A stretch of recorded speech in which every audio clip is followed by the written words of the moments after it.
One.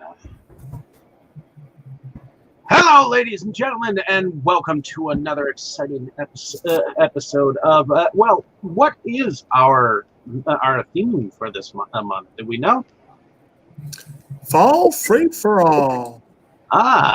So get ready, sit back, or get your ass into an airplane and jump Operation Dumbo style, where we are going to go into a Japanese film that Jake here will tell us about. Why don't you tell us what movie we are going to be discussing tonight for our main show?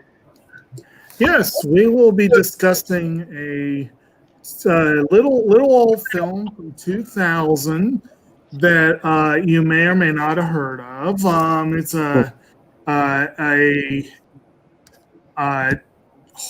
sort of a psychological thriller slash young adult dystopia. What's that? Young adult dystopia. Yes, dystopia type story called a battle royale, which actually is, I guess, battle royale. Pretty close on the original, I guess. But this is a film directed by Kinji Fukasaku, who is a veteran director, many films. Apparently very well regarded. It was one of his last films. He ended up passing away after filming just a single scene for Battle Royale 2, the sequel for this one. So this was one of his last completed films. And it's a film that opened to tremendous controversy at home and abroad. Some countries refused to import it outright. Other countries totally wouldn't sell, including the US, for many years because they were afraid of controversial outbreaks, if you will. Basic premise is based on a book, by the way, which I think was from 97 or thereabouts, late 90s. In the future, the Japanese government captures a class of 9th grade students and forces them to kill each other under the Revolutionary Battle Royale Act. So there you have it in a nutshell. So what is everyone's first impression of this one? We'll start with you, Bennett. Forrest, or whatever. Me? Yeah, we'll start with you. I felt it basically made the Hunger Games look like child's play. That's pretty much my first impression. That was pretty much my first impression of it. It's. This was your first time seeing it? This is my probably third time seeing it. Okay. All right. Generally, positive reaction, negative, not. Yeah, it was. I loved it. All right. How about you, Mo? This is one that definitely also saw back in high school. Now that I know that it's Kinji Fukasaku or whatever, I think that maybe this might be the reason that my buddy Keegan showed me the Yakuza Papers later, which I've actually just been watching lately. I'm 4 movies into it now, so it was kind of cool to realize that. I don't think I ever really thought about who directed this movie.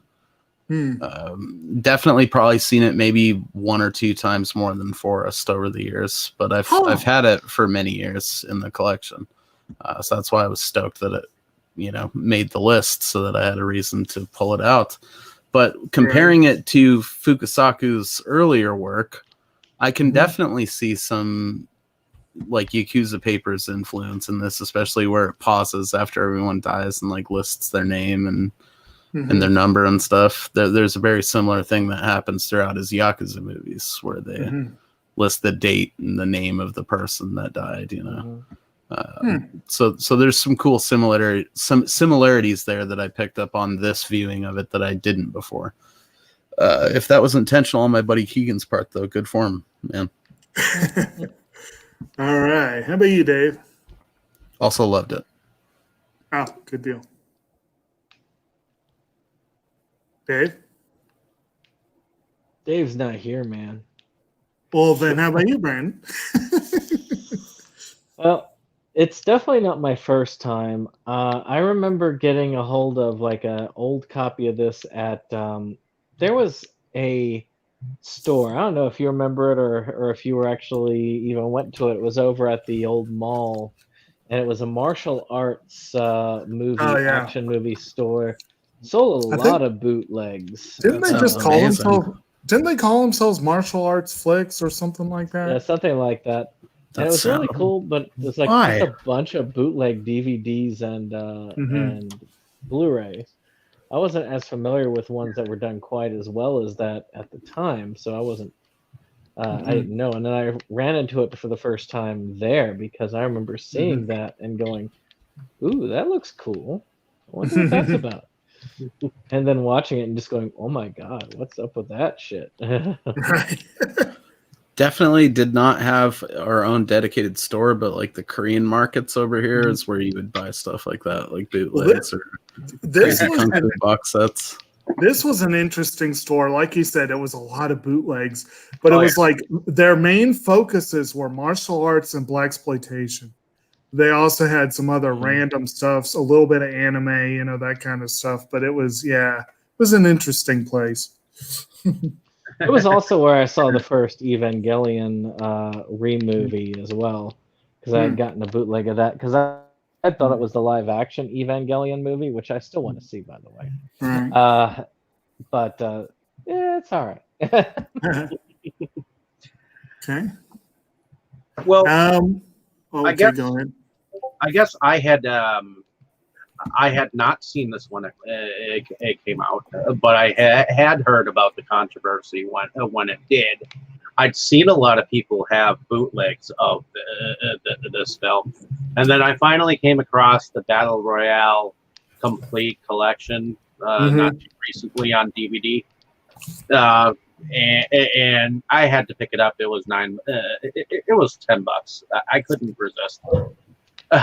Yep, that same one. It's such a cool set. It is. It looks cool.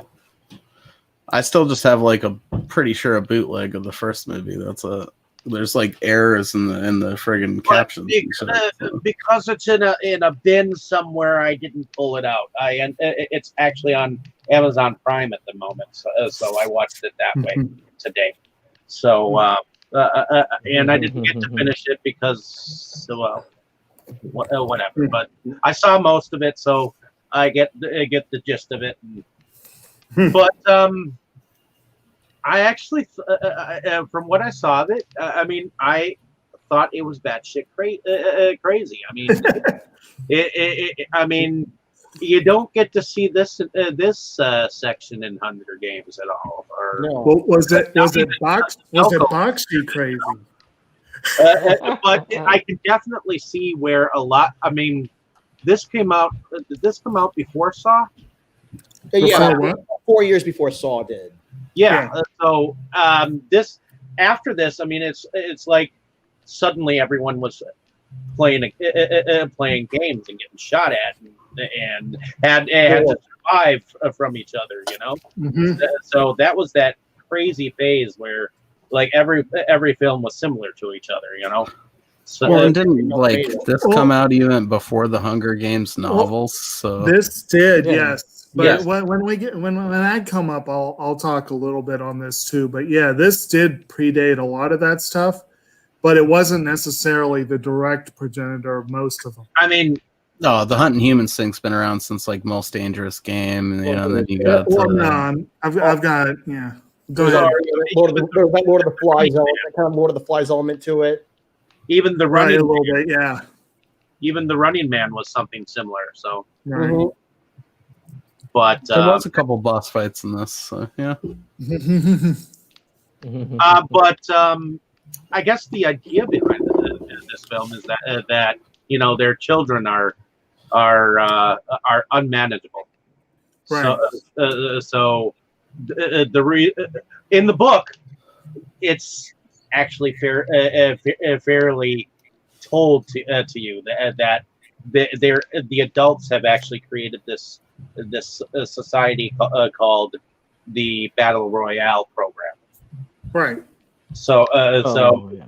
it is more prevalent in the book than it is. Well, that's told you straight up front in the film too. They tell you straight up front. It is, and it isn't. It's more or less okay. They extract the children, and they're told that they were told pick selectively, and then they see a computer girl tell them exactly what they're supposed to do. They have 3 days to do it. They're given a narrative at the beginning. Have you read the book? I've read parts of the book. I want to read the book. Yeah, it sounds good. Yeah, I'd like to read the book myself. I know they made some changes for the movie, but let's go ahead and get through this part before we get into any of the plot. But as far as the first intro, Brandon, I'm trying to remember. Did you show me this when you watched it, or did you see it and then say, "Dude, you got to see this"? I know I was saying if you had to see it once I saw that. Once I saw it, whether I showed it to you or not, I am not sure. But I did say you had to see this stuff. You might have watched it on my bootleg copy. I'm almost sure you showed it to me the first time I saw it. And then I was like, I gotta get this. And I saw that really cool set that I just showed off.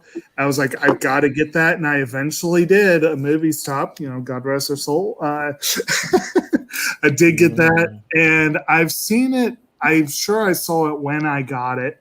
For the life of me, I can't remember if I had previously seen the director's cut or the theatrical cut. I really don't know.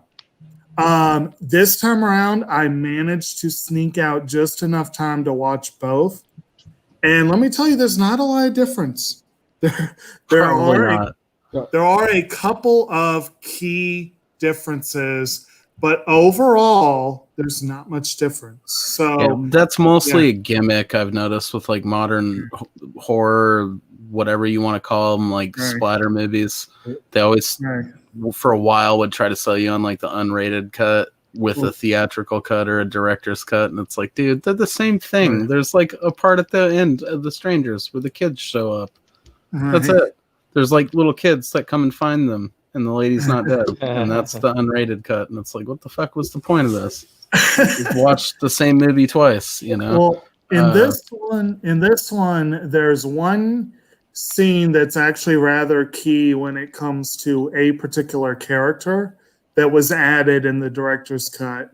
And there's a weird sort of through line of some dreamlike sequences that are like memory sort of flashback sequences that and they end the movie with Requiem 1, Requiem 2, Requiem 3.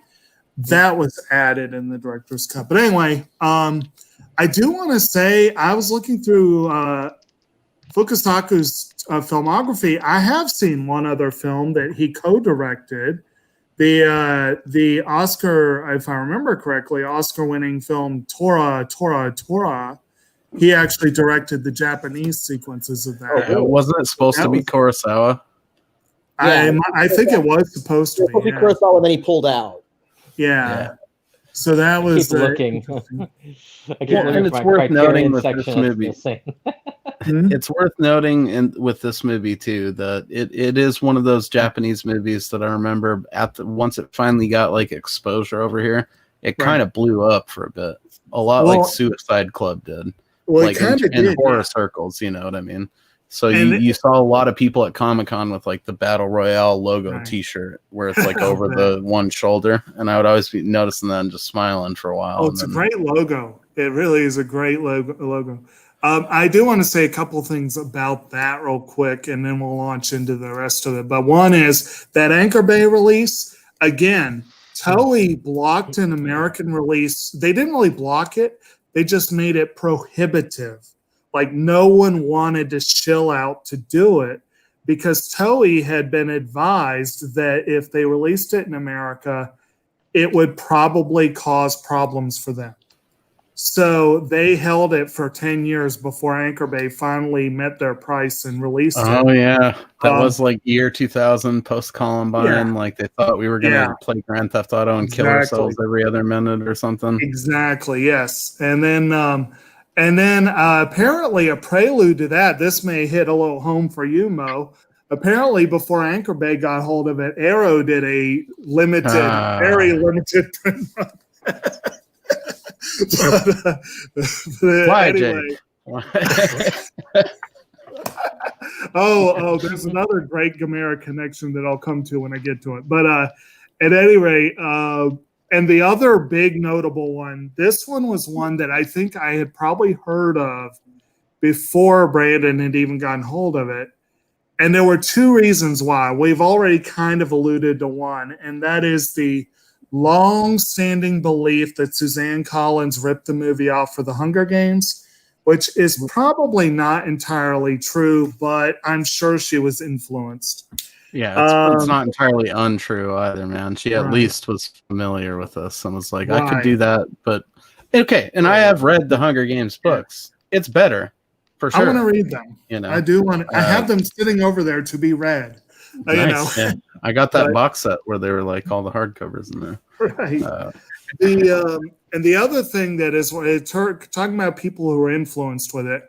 Another thing that may have actually, in a way, hurt the film's chances of release here is one of its main cheerleaders, Quentin Tarantino, hero worships this movie. He has gone on record as it is the best film that's come out since he started directing. He has said if any film in the past 20 years he wishes he directed, it was this one. And the connections go deeper. He was offered a role in Battle Royale 2 and couldn't do it because he was busy working on Kill Bill, which Kill Bill, Gogo Yubari, is directly a response to this film. And we'll get to it when we get to the appropriate character involved. But if not for this film, Kill Bill Volume 1 would have looked very different. So, as would the career of a certain person that was in it. So that was kind of my intro there. But I guess as we've been doing lately, this is a film where it is useful to jump into the characters. And then but just a brief word, what Dave was starting to touch on. The Battle Royale Act basically gives schools are chosen by lottery, middle school classes, 9th grade classes, chosen by lottery to engage in this battle to the death. And I believe, and Dave, if you've read part of the book, you can let me know. I understand that the book is more explicit about the type of Japan that we're dealing with. Like this one is basically like they do say explicitly that the economy has tanked. Yeah, there's a widespread unemployment, depression.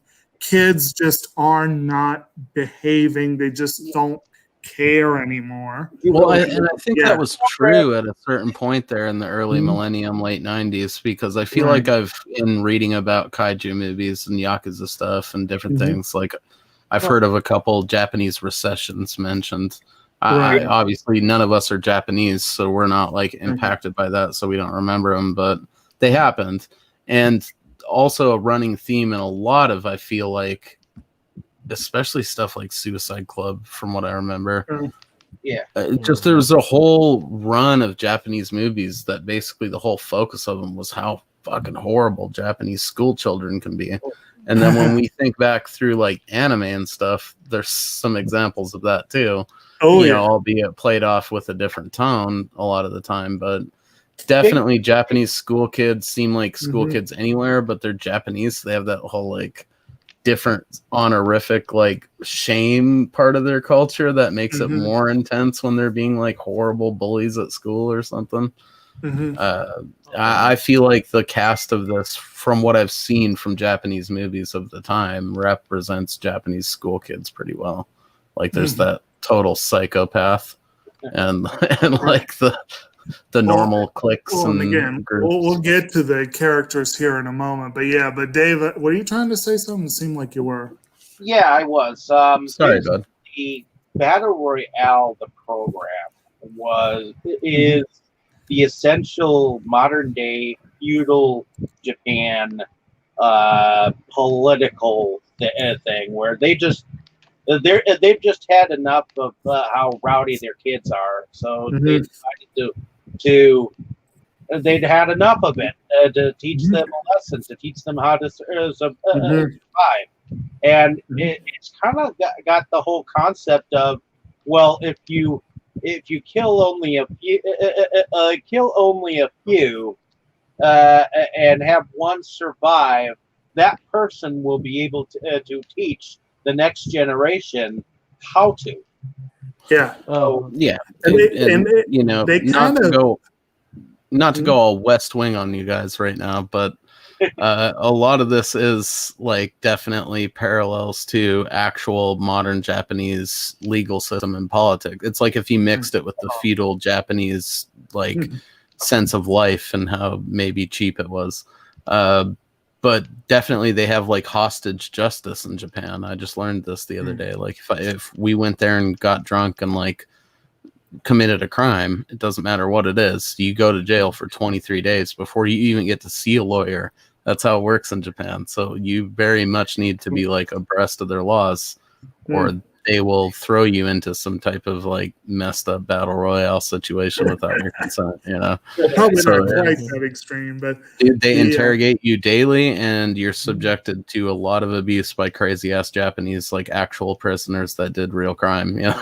Because you know, not to get too deep into that. Again, I'm not gonna West Wing this shit, but yeah, that's pretty much, you know. So there is a certain element of that, like hijacking you and just taking you to a place and putting you there for a set amount of time that is reflective of Japan's actual legal system. And apparently there's lots of people over there that aren't really cool with it, you know. well, there's well, go ahead. I was just going to say that Dave is right in some aspects when you think about it with the whole Saw thing, because a lot of it is about appreciation. It's like, as they say in Saw, so few people truly appreciate the life they're given.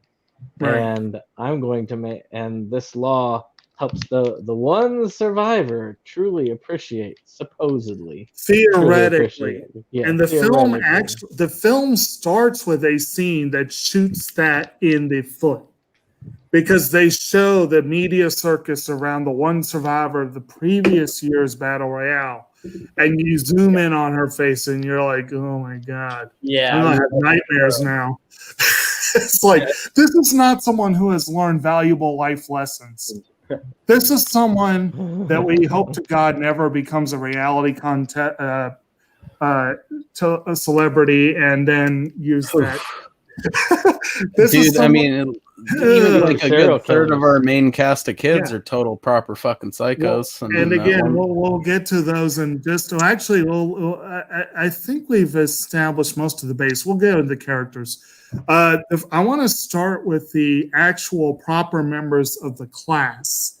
The class is what's this class called? It's a particular group of ninth graders.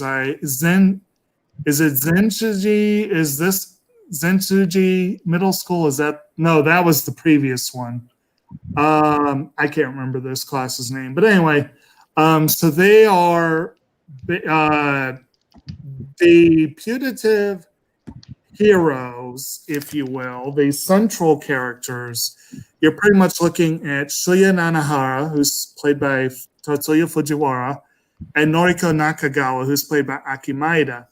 And they are just a couple of kids that, you know, Shuya is kind of a young punk. He doesn't really respect authority, but he's not really violent, or he doesn't really do much other than just kind of skip school. Noriko is like the one who does show up. She's like the one good girl in the bunch, the one good apple. You know, most of them aren't that bad, but she's like the good one. And when we get to Kitano Sensei, then that becomes very important. And creepy. And creepy, yes. And but before I turn these two over, I do want to mention a couple of connections here. Again, Mo, here's a little Gamera bone for you. Aki Maeda's first credited role is little girl in Sendai in Gamera 2 Attack of the Legion. Beautiful. Just watched that the other day. It's weird how I've like accidentally watched stuff that parallels this, because I just did that with my buddy Manolo the other night. And she's also was in another Gamera film as well. Of course, she's got star billing in Battle Royale 2, which is misleading as hell. But anyway. And then I love that Tatsuya Fujiwara is the dude who plays Light Yagami in the live-action Death Note movies. That's just like so inappropriate that I love it. And yet strangely appropriate. No, isn't the main male lead that we were talking about, whose father basically commits suicide right at the freaking beginning? Yeah, well, before it. So basically, Shuya's mother ran off what they said 4th grade, I think was what they said. And his father had lost his job and was depressive and everything, and killed himself on the first day of his 7th grade year. So that was, and 7th grade was also the year where Kitano basically bolted from the school. So that's like a couple of years in between like that main setup there. But what do y'all think of these two main characters? Like, what do y'all think of them as kind of being your leads? I liked it, I guess. I mean, it gave like that, romance, that safe romance in Japanese movies that you see so often. And then also it gave it that like human element because they were constantly interacting with other people, mainly Kawada, I think his name was, but other people that helped them out or knew them and stuff, and they were kind of the neutral kids that didn't have anyone who hated them enough to kill them outright for the most part. So that was kind of cool. Right. Actually, he was the main guy. Shuya was very popular, and there were several people that either were trying to get in touch with him or wanted him on their group or whatever. But yeah, so those girls with the megaphone got murdered just because they wouldn't shut the fuck up. They wanted him on there. And then you also had Mimura the hacker who was looking for him, and then the girls in the lighthouse. And we'll get to each of those in turn. Going on record right now, Hacker Kid favorite character in the movie next to Kawada. Oh yeah, most definitely. We'll get to them in a minute. Yeah. So and everyone else, what do y'all think of these main two? They're likable, and I can say that more for most than for most of the other students, especially the ones that you get to know, because you really don't get to know a lot of them for very long anyway. Right. A lot of them literally have one scene, or they have one scene in which to shine. A lot of them get like a line or two or a reaction shot in that first scene, that classroom scene where they all learn what's going on. But then later on, they basically get like one scene or a couple of scenes. There's only a few. You get to see them all play basketball. Yeah. Well, that's the director's cut. The theatrical cut doesn't have the basketball scenes. Oh, yeah, I definitely have not seen that. That ties together the entire movie. Without that, the movie is nothing. It really tied the movie together. Oh, yeah. Well, anyway, I thought they overplayed the basketball scenes personally. But anyway. Okay, so no other major thoughts on those two? I thought they were likable. The main kid's a bit of a whiner at some points. Yeah, I was just about to say, a tie into Wizards. Shuya has a little bit of that Luke Skywalker vibe that, that's not true. It's impossible. I'm just all poopy most of the time. Yeah, I get it. he grows a little bit more of a spine for the second one, for what that's worth. But anyway, he's still not he's not a badass. He's not he's not someone they would everyone flocks to him because they like him, but they wouldn't rally behind him as a leader, I would think. But yeah. And then, so then we've got, let's go ahead and talk about Mimura, the hacker. And then he had two friends with him. I know Ijima was one of them, and I can't remember the other one. But Mimura is played by Takashi Tsukamoto. And yeah, he is like just this mad, crazy hacker.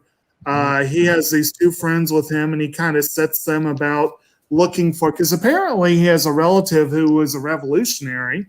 And so he happens to have a ball making manual on him. Well, and he's already like a little modern day anarchist hacker kid, so it's just so cool. I mean, he basically almost has it figured out. I mean, I'm sure we'll get to that point later, but and even basketball, it shows its importance in that part too. True. Because his avatar is a little basketball player, and he's shooting the basket. Yeah. Yeah. And just goes to show you how important basketball is to everything. It's integral. Yep.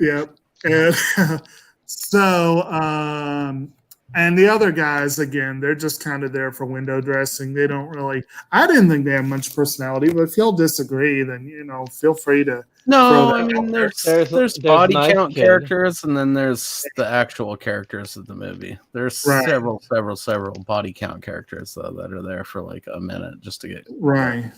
I mean, shoot, the guy who drew the knife on the teacher, I don't remember names very well, but he actually was a pretty integral part of the plot. Even though I hated the character, he was one that was well loved by everybody. Oh, he fucking sucks. Okay. He's like that lovable thug in the class, but he's an absolute moron, like trying to get all crazy right there in class. So, since we've already skipped ahead, let's talk about, are we done with Mimura?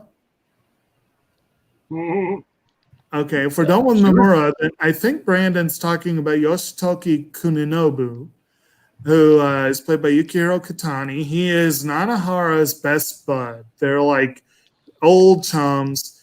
Kuninobu in 7th grade knifed Kitano sensei and was one of the reasons he quit teaching. And he quit school, but came back because Nakagawa asked him to come on the class trip. So, that gives her a bit of a guilt complex. And yes, he doesn't even make it into the game because he mouths off one last time too many to Kitano. And yeah, it doesn't go so well. They one start of my favorite scenes. They start. It's like Kitano kills one of the girls, and he's like, "Oh shoot, I wasn't supposed to kill anyone." And then a couple months later, in class. Exactly. I love that so much. Like, that's the thing that immediately sold me on the movie when I saw it the first time. Like, all right, we're in this now. He just that tracksuit too, man.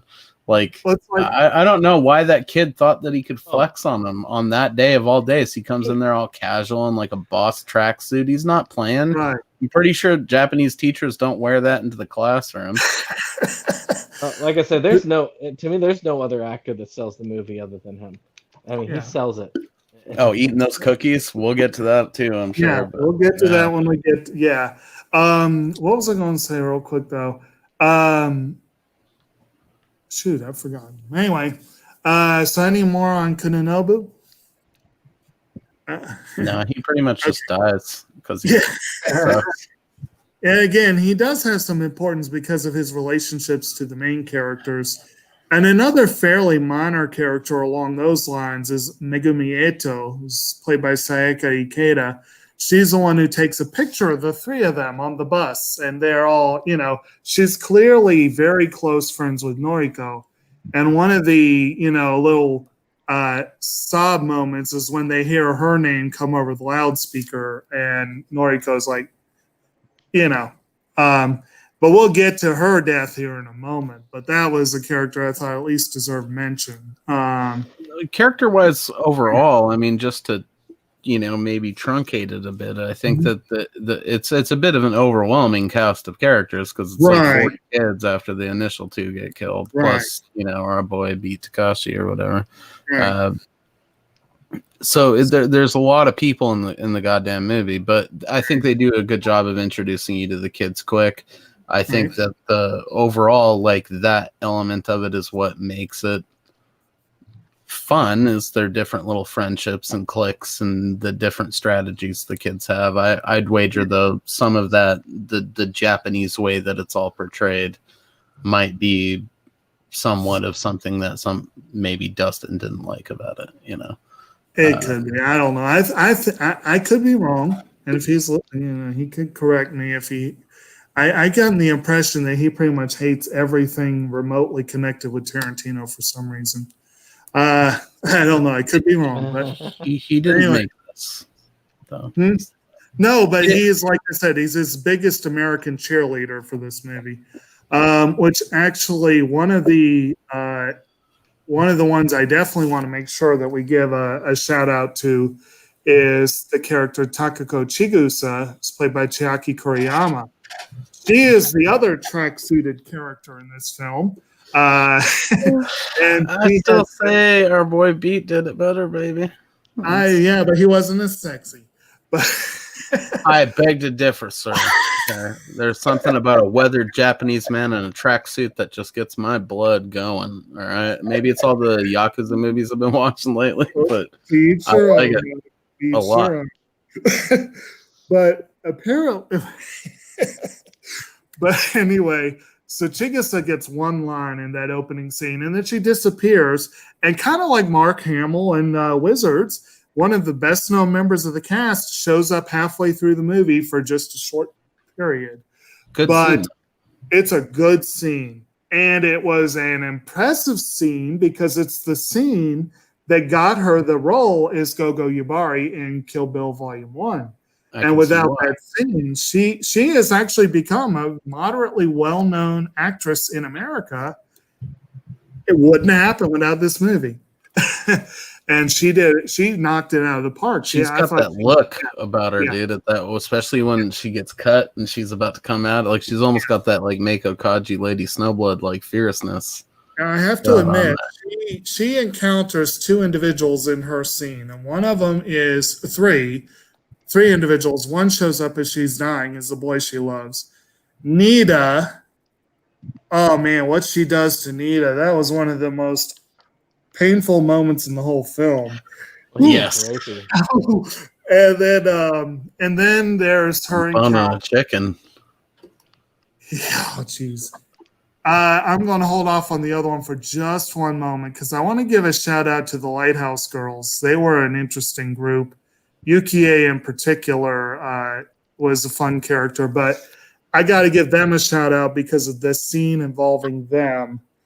Yeah. That was one of the scenes that got me. I was like, holy crap.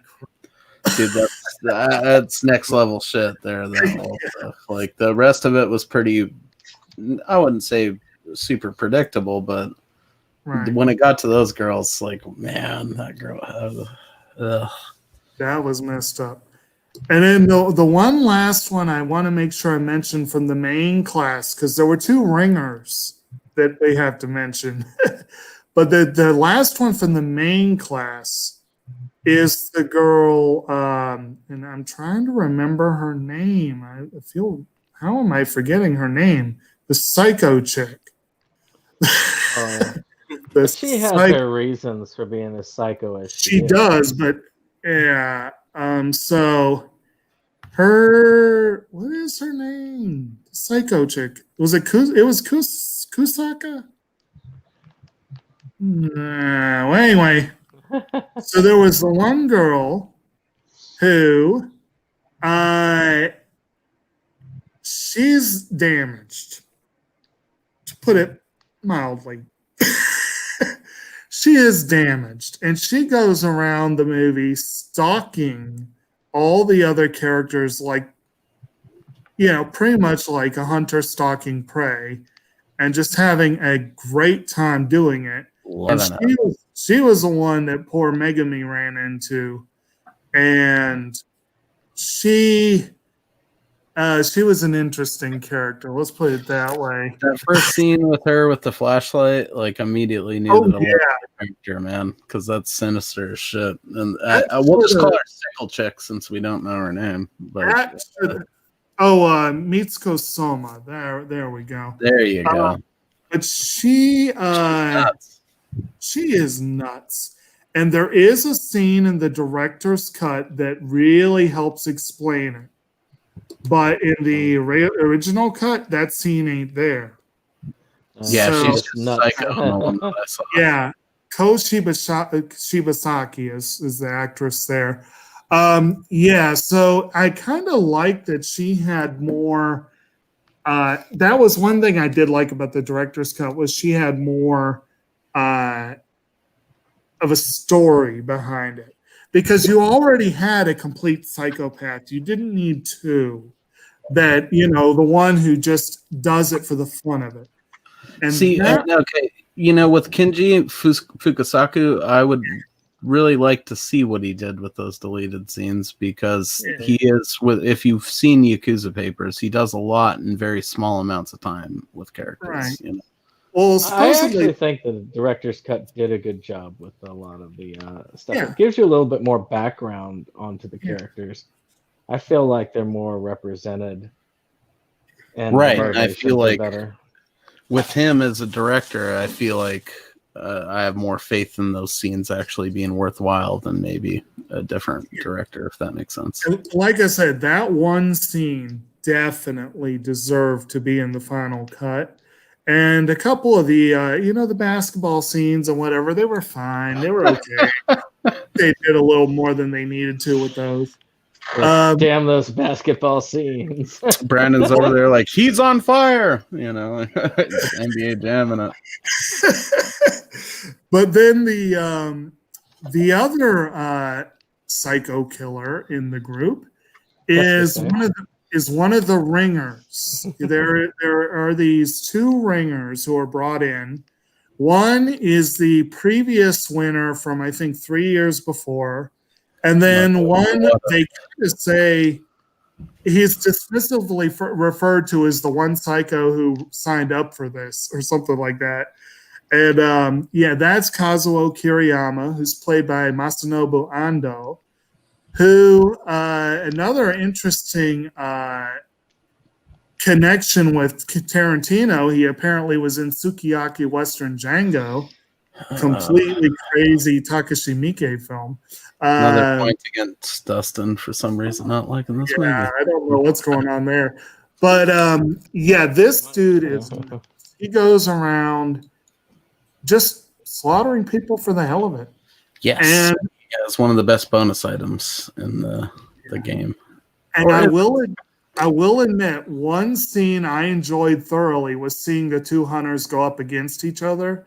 I kind of wish it had played out differently, but I liked how they did that. That was a fun way to do that. And having one of them off the other, like there's only room for one. There can only be one. I like how it is in the beginning where you're sitting there with the guy and all the other students are just pushing him around like, thinking that they're all that. And then he ends up just going and slaughtering them all and taking their shit. And he had an oversized paper fan. That was his quote unquote weapon. And then let's see, from that I think he got a pistol and the machine gun. Dude, he got a submachine gun, like a Glock, a bunch of grenades. Like he threw one into that house and that severed head later. Picked up nunchucks and's like, I don't need these, and chucked them aside. But every person that came out, there were 5 people on him. He had a paper fan. They all had weapons, and he wiped the floor with them. That was like, well, he was proper, like probably strangling kittens before he even enrolled in this shit. Psycho, like. Or one could say that the Battle Royale screwed his mind over so much that that's all he could think about. Well, I don't know. I don't know if they ever explicitly said that he was a graduate of a previous one. Yeah, I don't think they did. They kind of, he may have just been a volunteer they found on the street or something. But then that brings us to the other ringer who was a graduate from 3 years earlier. Shogokawada, who's played by Kawada's Taro my Young. boy. I love it. He is pretty cool. I mean, he just has this sort of this cool vibe, I thought. I mean, he had kind of a Spike Spiegel vibe in a way. Yeah, exactly. His father does everything. Exactly. Like and he's like that aloof, sort of distant character that reluctantly does the right thing because he just, is too good not to. Well, he had a good backstory too, but just real quick, I do want to mention that. I do want to elaborate. Brandon mentioned one of my favorite things about him is like they're in the clinic and he's dressing Nakagawa's wound. Do you know how to do that? Yeah, my father's a doctor. And then later they're eating. It's like, yeah, my father's a chef. And then he's trying to tell Nanahara how to steer the boat. Do you know how to my father's a fisherman or a sailor or something like that. I thought that was amusing, but it's great, and it's also a subtle way to say that he probably doesn't have a dad. He's just learned various things from various dads. You know what I mean? Yeah. Right. He's apparently the example of someone who took his survival and made something of it, like not like the psycho girl you see at the beginning of the movie. So that's like that son bitch. What's his name? The last dude we talked about. Yeah. But he, in his story, of course, you come to find out that it had come down to him, his girl, and his best friend. And in the hopes that he and his girl would have survived, he apparently had to kill his best friend. And then she turned a gun on him in order to basically force him to kill her. So that was kind of, you could see some scarring. But again, he didn't go off the deep end. He took that and cultivated it and turned it into a nice little vengeance plot. And right. It does. Yeah. It is pretty. I mean, even headband aside, though, that dude looks like a full-on. I mean, Asian people look younger than us by and large, but he definitely looks way fucking older than the other kids. Well, and I believe right from the beginning, so it makes it less surprising. I think the two who played Ringers were both 25 when they filmed the movie. And again, he's playing a character who's 3 years older, but most of them were older. Aki Maeda, I think, had her 15th birthday while they were filming, and there were like 3 other people who were 15 or 16. Most of them were in their upper teens. So, the casting could have been a little closer, Oh, he looks badass with that shotgun, though. Oh, dude, he's so good. And that's the thing. Maybe I'm biased because he's like my favorite character, but especially knowing this is 20 years old, like now he'd be perfect to like cast in a samurai movie or something. Right. If I were to make one, like he'd be a dude I would look into just because I enjoyed his performance in this. Right. If he could do that when he's a kid, I bet you as like a seasoned old. Maybe I could get him to wear a tracksuit around for me too. But it's let's do it. And hopefully it will turn out better than. I guess that's a good segue to Kitano Sensei, who's played by Beat Takeshi, who actually is Takeshi Kitano, but he goes by Beat Takeshi much of the time. Character in the movie. He was a great character. He was a great character. He was. God. I love that was acted out like so well. He did such a great job acting out this part. He basically played him as this sort of like, y'all are hopeless. No, I've tried. I give up. Now let's just sit back and watch you do each other in. And then enjoy some nice cookies pilfered from a student while I'm doing it. Well, isn't he like kind of pretty well known for doing comedy also? He is, yes, and I believe he's also well known as a variety show host, which I think is one of the reasons he was chosen. Yeah, and I love to think of the fact that like maybe there was old Japanese people that didn't know what they were getting into that accidentally watched this because they were fans of him. Like probably it brings me great joy when I think about that. Now, Now, if you want to counter that great joy with great sadness, Beat Takeshi was perfectly cast, but nonetheless, a lot of people probably went into the American remake of Ghost in the Shell with the same idea and regretted their decision tremendously. Still not seen that. So. Actually, he plays the leader of Section 9, and he was perfectly cast. But it was kind of a weird choice to have him speak only in Japanese and everyone else speak English. And it's just a weird movie overall. But anyway, but in this one, he's great. And I love how he has that weird sort of nervous twitch to his eyes. It really shows like he's on the edge of snapping. Well, okay, I want to impart on you guys a little tracksuit science right here too. It's important wardrobe knowledge. Okay, you don't just wear a tracksuit as good as Beat Takashi by accident. You are the dude that wears that tracksuit. You know, like there's a certain tracksuit. There's a certain what do you call it? Like a way that you carry yourself, an attitude that makes wearing a tracksuit fucking awesome. You know what I mean? I don't have it.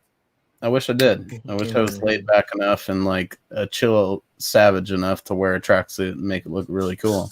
Yeah. I put Beat Takashi right up there with like Tony Soprano. If you took everything you just said almost verbatim and had James Urbaniak say it as Rusty Venture, I would absolutely believe that was dialogue written for that show. But he does not rock the tracksuit the way Beat Takeshi does.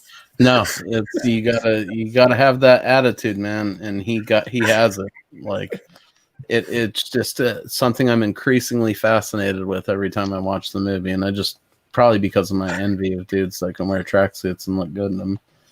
I just look like a fat kid in a tracksuit because I don't have the attitude, right? But you can be, James Gandolfini and rock a tracksuit, and I'll bet you that I wouldn't come out of my bed for eating crackers. If you know what I mean?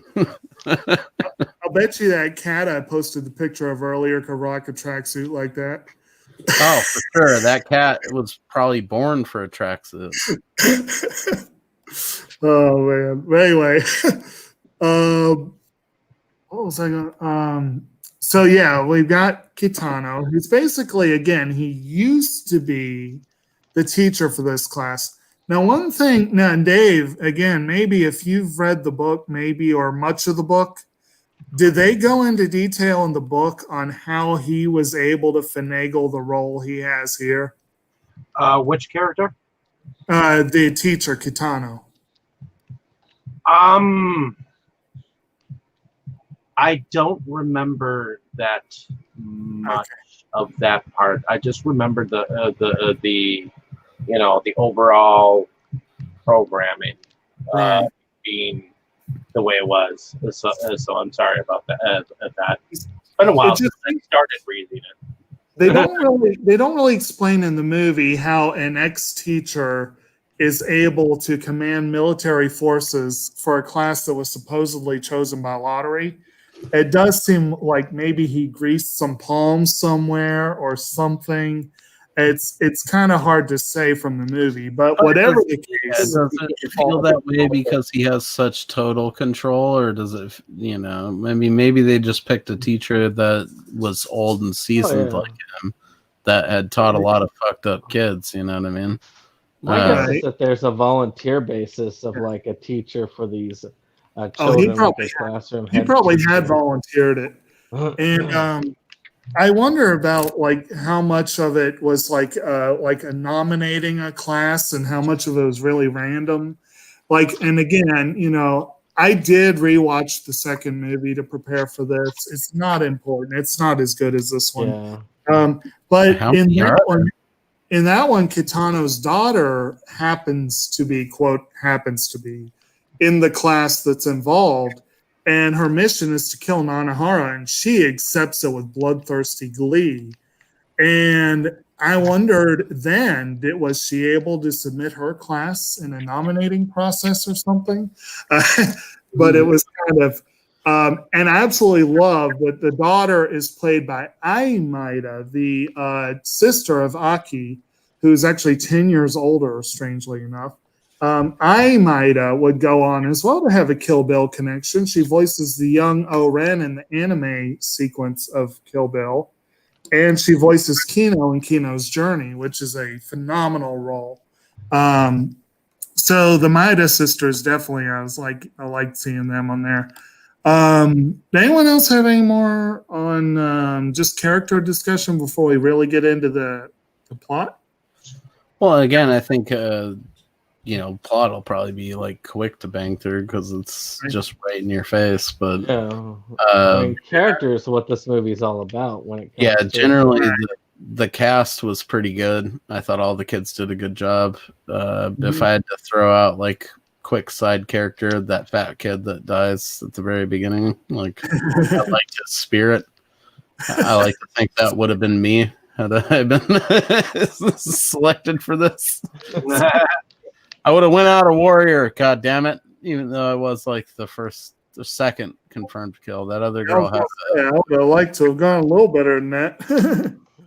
Well, aim low and end up higher. You're a happy man. You know what I mean?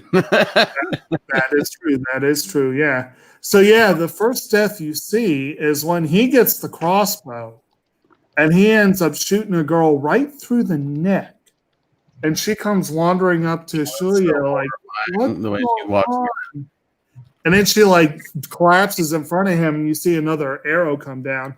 And then, if I remember correctly, didn't basically he get offed when Shuya threw a flashlight at him and he fell down a hill? Wasn't that pretty much? Got hit in the face with a flashlight. Came up and was like, "Oh shit, it's actually real." Yeah.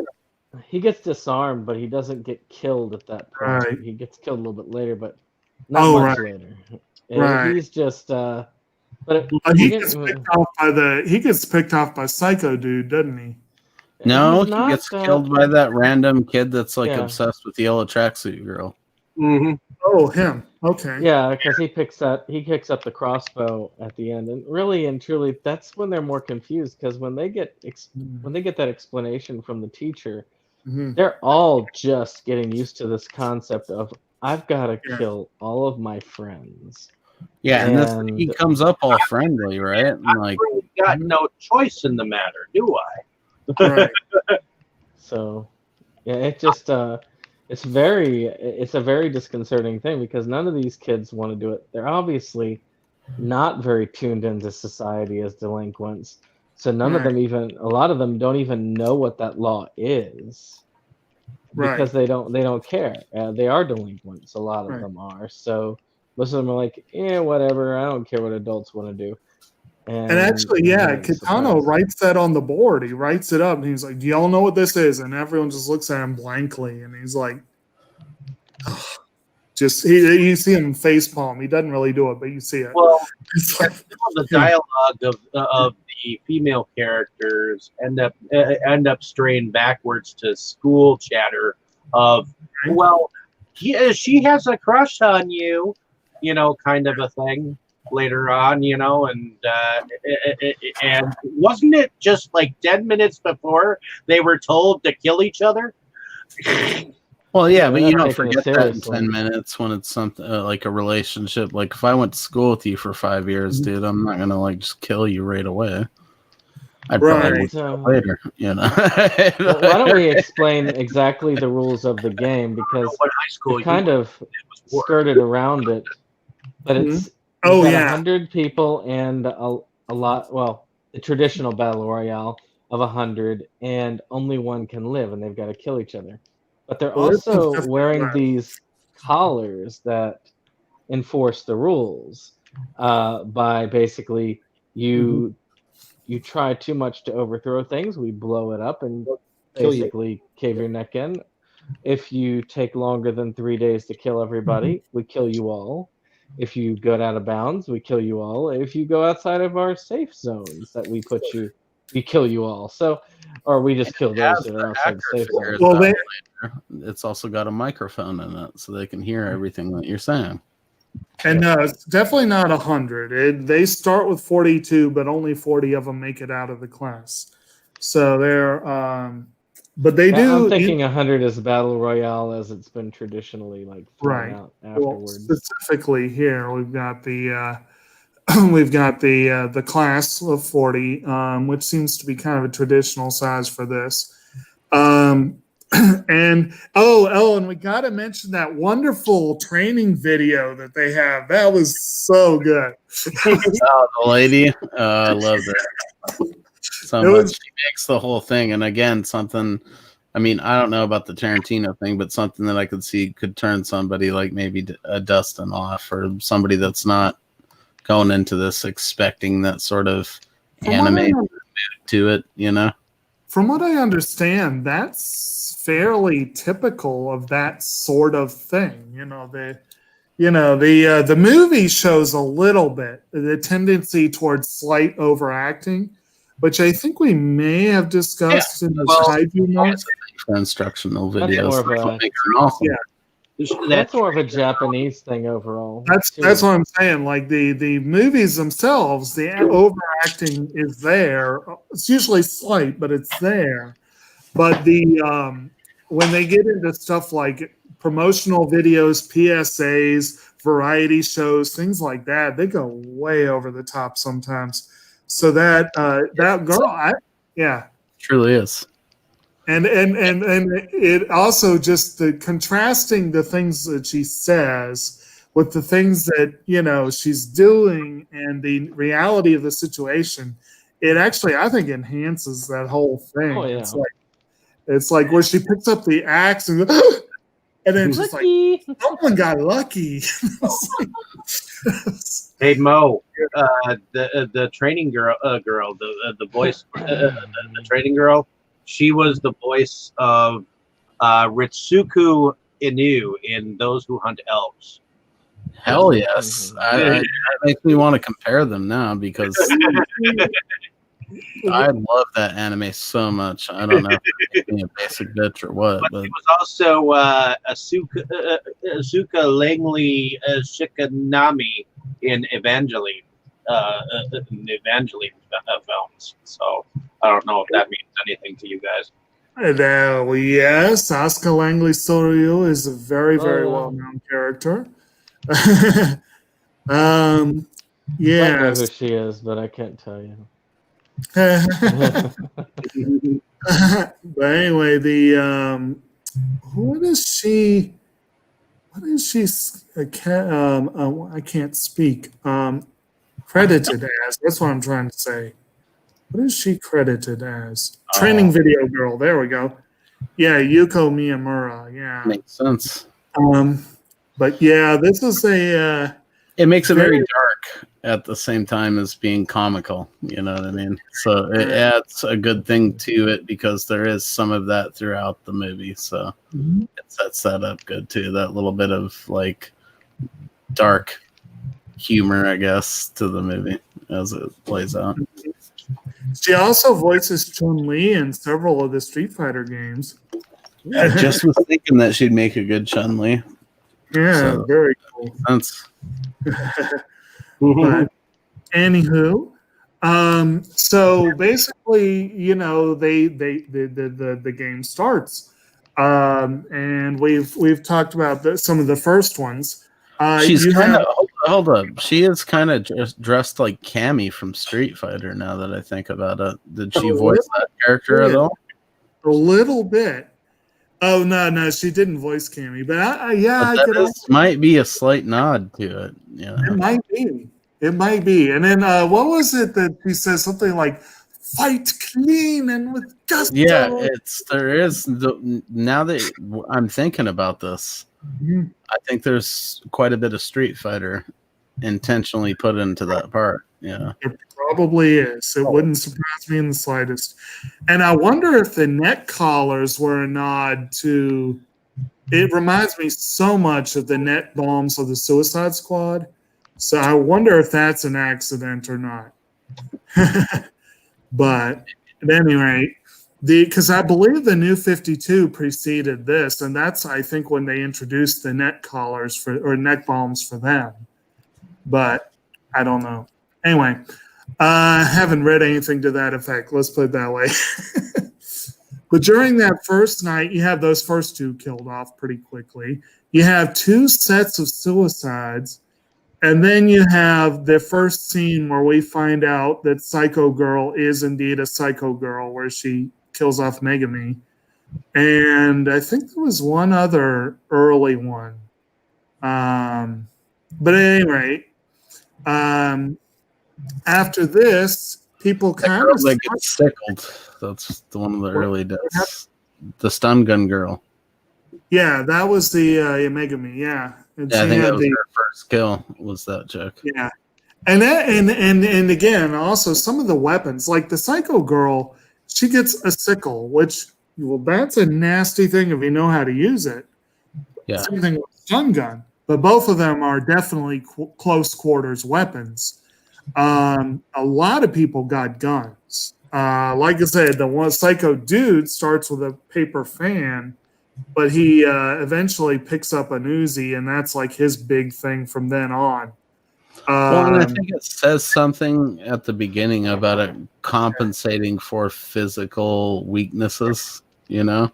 So it's like if they got a gun, it's because they were a lazy piece of shit, basically. But the people that seem to be more athletic seem to get weapons that were more athletic. I don't know. Weren't they supposed to be random?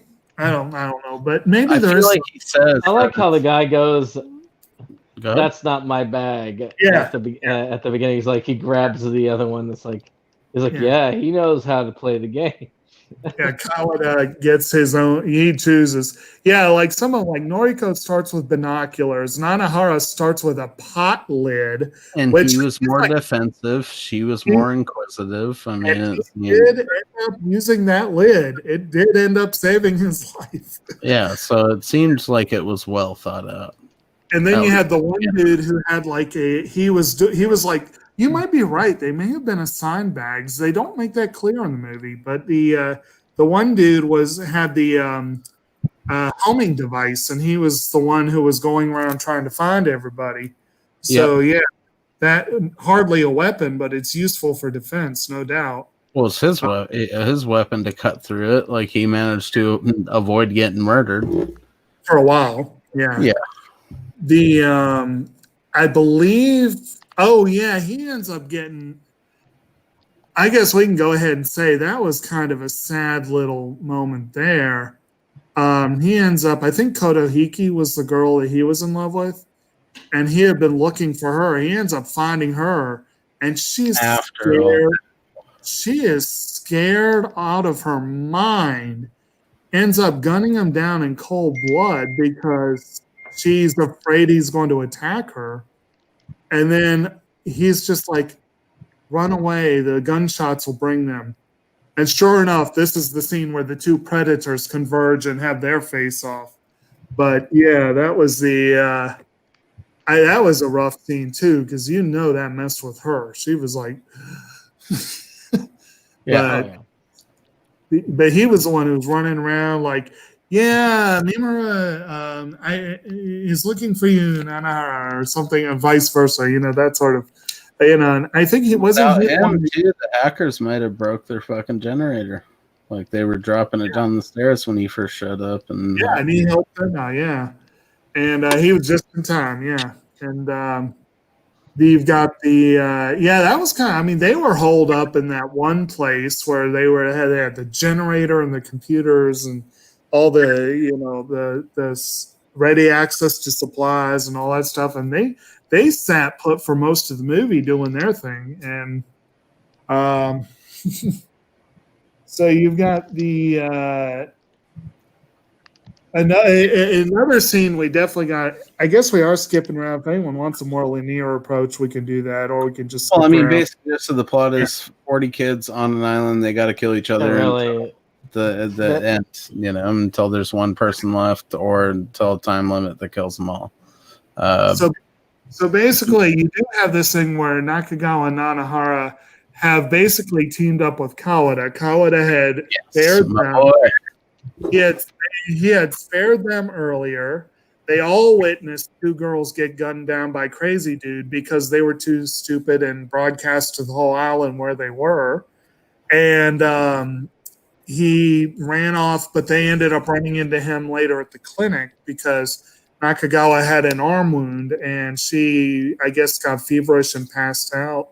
So he took them under his wing, sort of reluctantly. Hey, we're skimming over though that part where it was at Nanahara. Basically, those girls get killed because they want him in their party. We haven't gotten to that yet. We haven't gotten to that yet because they were in the clinic when Crazy Dude came looking, and basically Nanahara is like, "I'll draw him away" or whatever, and Kawada. Oh, that's yeah. And so he goes after this. He's got a pistol, and this guy's got an Uzi, and it's not very well matched. He ends up winging him because one of the things, Crazy Dude found a guy who had a bulletproof vest. That was his quote unquote weapon. Yeah, it's not revealed till later, much later, unfortunately, but definitely, unless it's in the director's cut. But he wings him and then he gives him one right to the chest, and the dude somehow doesn't die. Yeah. Well, they don't necessarily reveal him getting it, but they reveal that the guy, you're like, he missed me. He pulls open the vest, and then it's like, I've got a sword, idiot. And then they like throw his head with a grenade in the mouth into the. Oh, that was a dude. I must have missed that he had the vest on. Yeah. So so basically Nanahara is going up against this dude with an Uzi and bulletproof vest. He doesn't have much chance. He ends up getting winged by bullets, falls into the sea, and what's his face? The dude that with the tracking device carries him to the lighthouse, where he's taken in by the girls, and he wakes up all bandaged up, and Yukie is there beside him, and Yukie, very cute, played by Eri Ishikawa, and she tells him the situation. A bunch of us are here in the lighthouse. Not everyone really wanted a guy, but we're perfectly happy because it's you, because you're so, nice. We all trust you, except that one of them had seen him, quote unquote, kill another person. And she's like freaking out that because the dude with the hatchet, Oki, had fallen down a hill with Mahara, and this girl happened to see it. And that's another scene, not to cut you off, but that's another scene right there that is super huge parallel to like the Yakuza papers. If you've seen, previous Fukasaku stuff, the whole way that plays out was exactly the way it plays out in Yakuza papers. And I could see the scene playing out in a gangster film. I could definitely see that. The way they show it and everything, it was just So basically, Yukie sees that Nanahara is up. He's talking. He's clear and, not feverish or anything. And she's all excited. So she goes down to talk to the other girls. And you got the 3 other girls in the kitchen, and one's on lookout. And one of them's cooking up stew for everybody. And one of them is skulking about looking. And you see her look at her weapon, which is a bottle of potassium cyanide. You know where that's going, because she happened to be the one who saw him kill someone.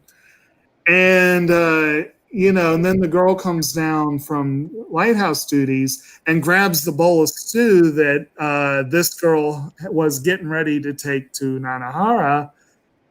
And they're all chatting, and she's sitting the stew, and the one girl is in the corner with a look of horror on her face. And then all of a sudden, this one girl starts spitting up blood, and they all flip out.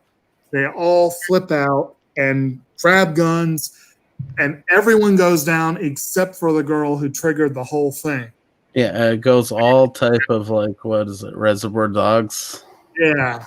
It was like everyone's just dying all of a sudden. Except for her. Which is a staple of Kinji Fukasaku stuff. I'm going to stop mentioning it. I'm sorry, man. watch the Yakuza Papers, because there's moments where that all of a sudden happens, where it's like 30 people are just killing each other. Yeah. And then, of course, Nanahara heard all the gunfire, so he's freaking out, but he was locked in the room, to make this girl feel better. She lets him out, and then she's like, I'm sorry, I didn't mean to, and just apologizes and runs upstairs. And then he goes in, sees the bloodbath, and then he runs upstairs, looks over and sees that she's run off the edge of the lighthouse. So it's like just one little stupid mistake. Yeah. And it's like, oh man, I love that scene and I hate that scene. It's just so... It's rough. Yeah. But yeah, the way it was filmed, the way it was choreographed, it was more overacted than almost any other scene in the movie. But just everything else about it, the choreography and everything, is just... Yeah. That was a good scene. For sure. Yeah. So, were there other particular scenes anyone really wanted to look into, particular encounters or what have you? I mean, anything with Crazy Girl, I do like how they give her that background that they do because when you look at it with her mother in the scene, and I don't think this was in the main cut, but in the director's cut at least, I know that it showed her mother was basically prostituting herself, and she was being molested essentially. So that this had not been her first time. Yeah, and which is a weird moment in the non-director's cut, because they mentioned that she was being pimped out or something. Yeah. But you have no explanation to that. You just assume that it was to the other boys in class or something. And just a quick note about that scene that Brandon referenced, the little girl looking down the stairs at the body of the guy at the base. That's creepy shot. You see her being born right then and there as the crazy girl that we see in the movie. That we all know and love so greatly. Exactly. If anything, too many people love a good crazy bitch, Actually, most of us have been there, and some of us keep going back to that well. I don't know what you guys think about that whole lunch scene with the dorky girl in the glasses with the machine gun, but I thought that was sexy as hell. Yeah. Okay. Though there is a whole big girls with guns fad in anime and manga and whatever, and we'll be discussing it this month actually. Gunslinger Girl. Yeah, they're a little below our age range, I would hope. Yeah, for that one, yes.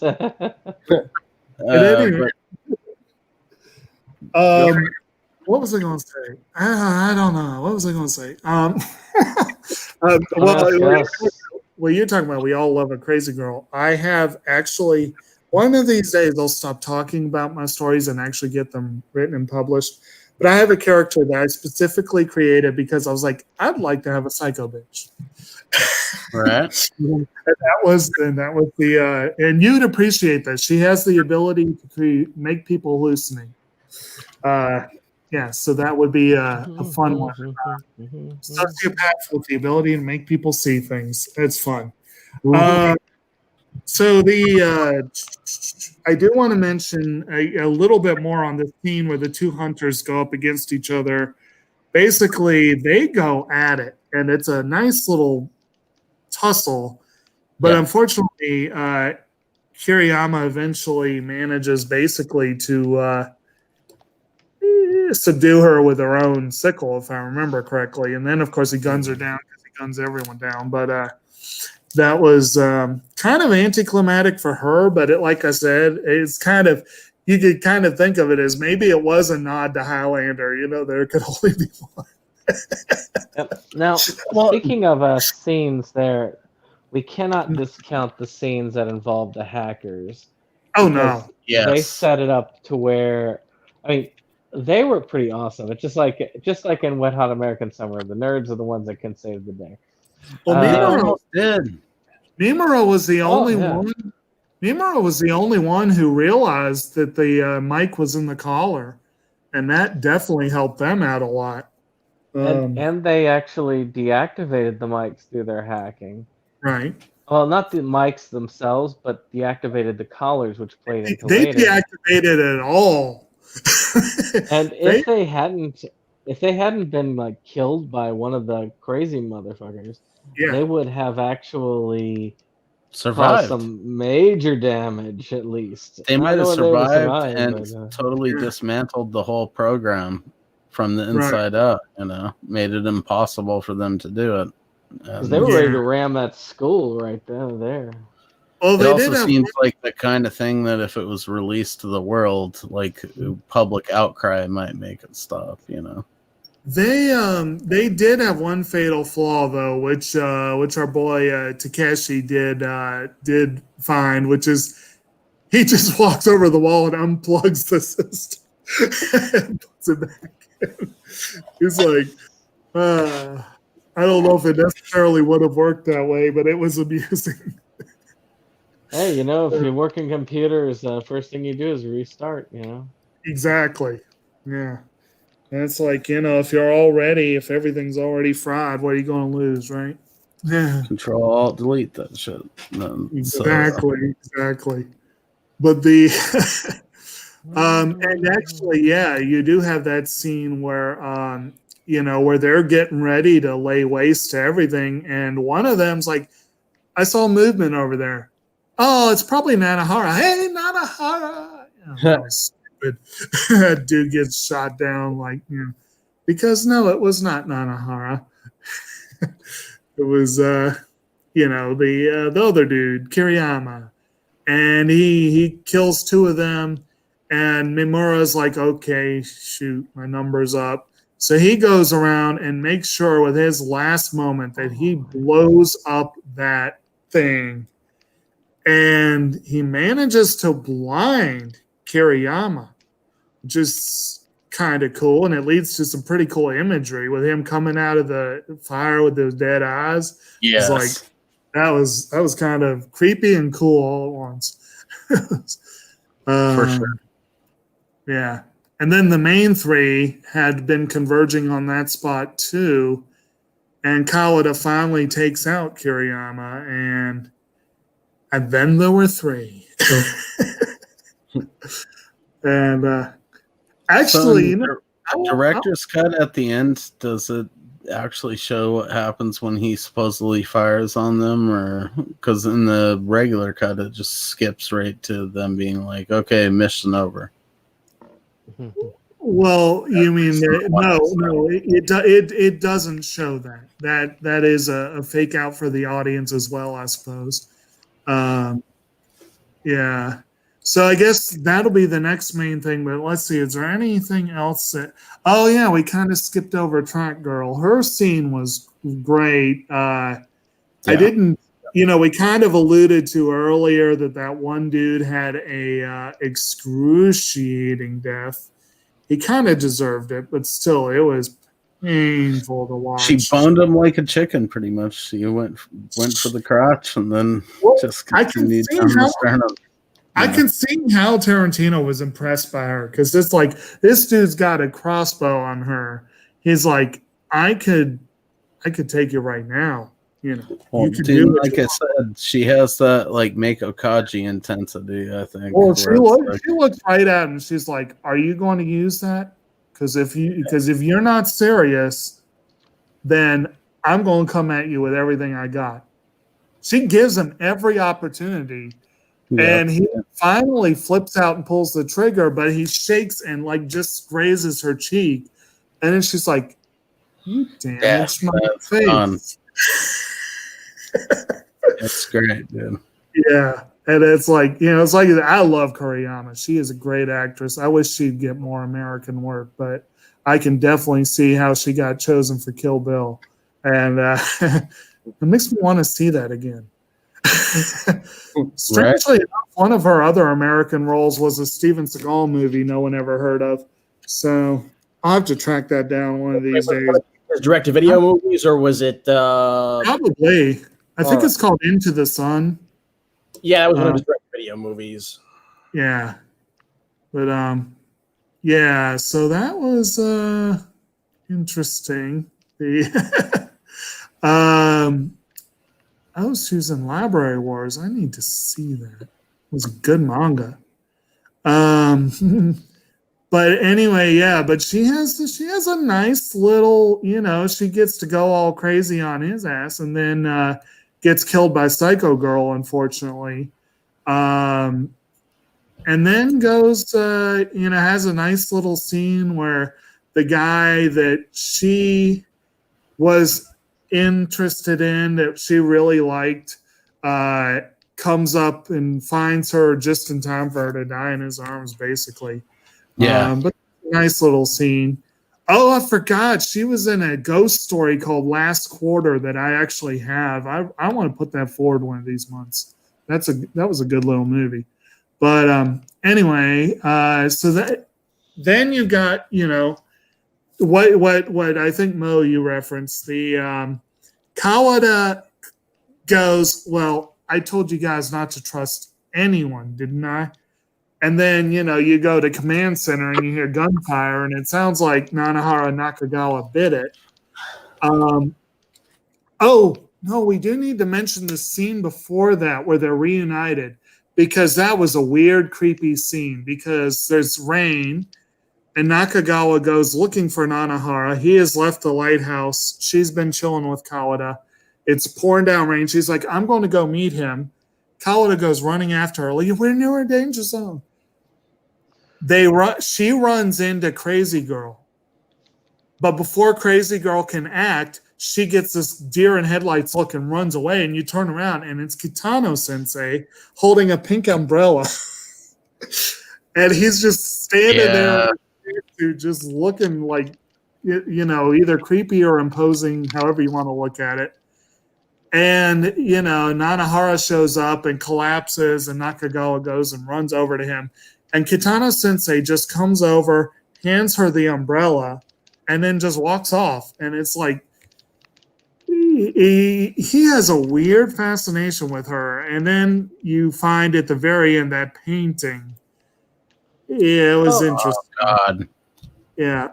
And the fact that she is played by the sister of the girl playing his daughter just adds all levels of weirdness to that. But see, I don't think there's anything actually sexual involved in there. I really think that he looks at her as like that perfect daughter that he never had, because it's obvious that the daughter hates and she's obviously a delinquent herself.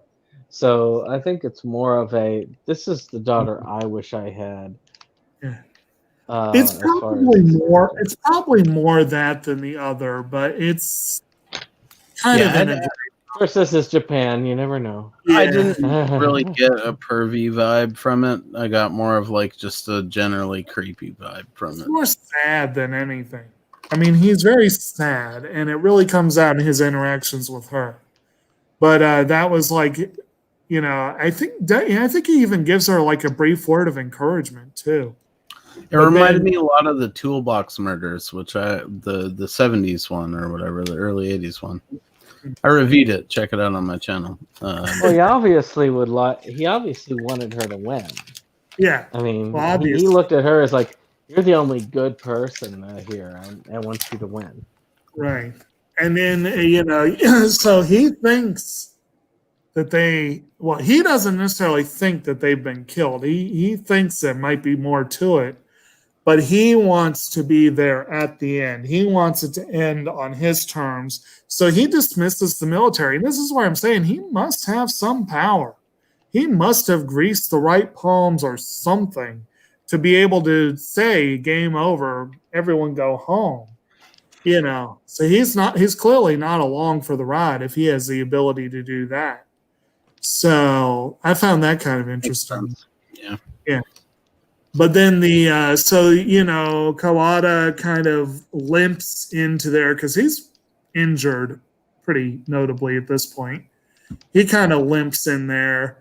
And then Kitano straight says, I don't like cheating. And he's getting ready to do him in when the other two limp into the room. And that's when he reveals the painting. And he reveals that he straight says, he's like, I want it. my students hate me. My daughter hates me. If I'm going to die, I want it to be with you, Noriko or Nakagawa, or whatever. He's like, I want you to do it, and he tries to goad her into killing him by pulling a gun. And when he gets ready to fire, Nanahara just like steps up and guns him down. And then you find out that he just had a water pistol. And I was like, well, he had a gun on him, but that wasn't the one he had pulled. He was using a water pistol for that. And so he kind of collapses in a heap. And then you get that great horror movie fake out. He's laying there, bloody, in a heap. His phone rings. He just gets up, goes over and answers it. And eats the last cookie. Yes. Well, first he's like, it's his daughter. And this time you don't actually get to hear her, which I was a little disappointed. But anyway, he just kind of tells her, look, I'm not coming home. I don't care anymore, basically. And he throws the gun and shoots his real gun at the phone and kills the phone. And then he grabs the last one of Noriko's cookies, which he's been munching on her cookies the whole time. Shuya never got one of them, True. And he's like, he eats the last one, and he's like, damn good cookies. And then he dies. And I was like, he'll get to munch on her cookies later.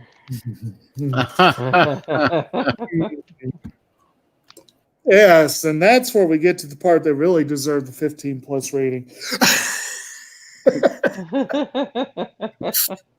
Anyway, so that, and then they leave in a boat, and Kawada gives them some last little bits of wisdom and fades away, and you get to you see Nanahara and Nakagawa are on the run, fugitives wanted for murder, and they sneak off, and in the second one you find out they became revolutionaries.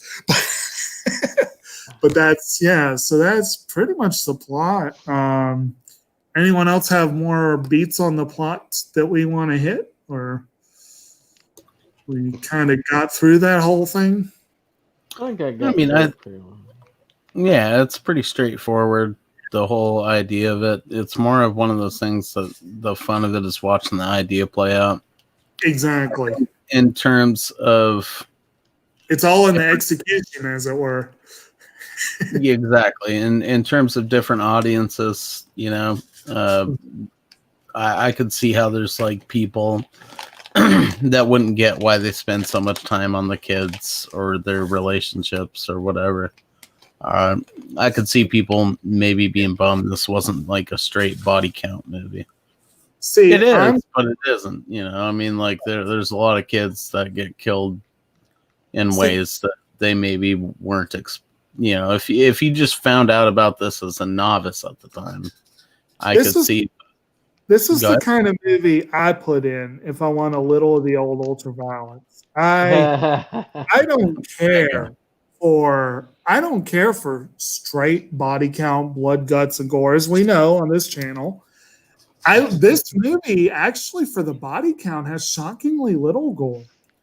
I mean, it's one of those things where unless you're like familiar with like anime storytelling or manga maybe or something where like Japanese at the time in 2000 whatever this like became widely available. I could kind of understand people's gripes on it, thinking that they were getting like this huge body count movie, and at the end of the day it's like there are some good deaths, but it's not necessarily just that, right?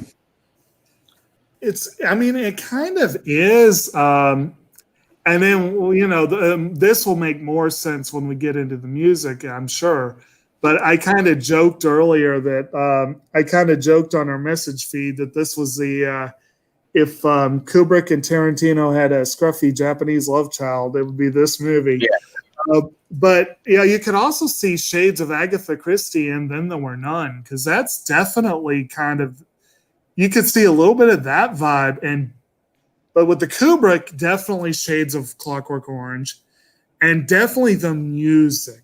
This film I'm going to go ahead and launch into the music. There's so much use of classical music that would be familiar to Western audiences, including pieces Kubrick himself has used. And some of them it really adds an interesting vibe to the whole thing, I think. It's very different than it would have been otherwise, I think. But what are y'all thoughts on the use of music in this one? I like the classical tunes that they use because it does set off a lot of the loud horns, a lot of the expression. It just sets off the mood. I know you're probably more interested into the like ending and ending theme. I actually like the ending theme. I did like it. But, it was as far as a basic score, though, I thought that it was a really good basic score. Yeah, and you've got a bunch of, you got Verdi's Requiem in there. You've got the Radetzky March by Strauss, Blue Danube Waltz by Strauss. Actually, if I remember correctly, the Blue Danube Waltz, I think that was the scene that I was like, holy crap, I'm watching a Kubrick film. But and then that ending theme is called Shizuka Nahibi no Kaiden o. It's by a group called Dragon Ash. And I liked that theme. I did. I enjoyed it a lot. But like I said, anyone else have anything thoughts on that? I mean, I'd be lying if I said that I didn't just rip into this movie like I've done almost every other time, which is full of beer and ready to roll. So I wasn't really paying a ton of attention to the music. But so next time you need to get yourself a nice little Merlot or a Chianti or maybe a Sherry. I don't know if the fact that it's extremely late right now for me, but I heard Dragging Ass as the name of the music group. That's what they're going to call themselves 10 years from now. Dragon Ash. Anyway. Yeah, it is getting a little late. So, like I said, do we want to hit anything? We got to talk a little bit on production values. Is there anything else that we want to be sure to hit? Okay. Okay. Just favorite scenes, I guess. Okay. So, production values. What do y'all think? Like I said, it's not exactly a splatter film. It's not gore heavy. I personally thought that the effects were realistic without being, over the top. They're real enough anyway. Yeah. And, there was some good blood splatter at the beginning, especially, and then there were a couple points in it that even, it would have made the lone wolf and cub people proud. Yeah. And Mo, if you're wondering about the director's cut, apparently there is more blood splatter in the director's cut. So. Well, I'm good with that. Oh, it's well worth getting the director's cut. I mean, without that basketball scene alone, you're just lost. Come on and jam. Welcome to the I don't know what this is. Okay. So, what's up? Though I did think that they did a good job handling a lot of the extra scenes. A lot of the flashback scenes, I thought that they did a great job doing that stuff.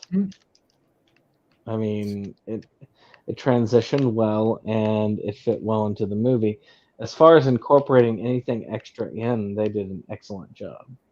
Yeah. And with that being said, I love those scenes that set up extra plot. The scene with the psycho chick as a little girl, or the scene where you actually see the teacher and good girl basically talking together with like an ice cream, ice cream pop.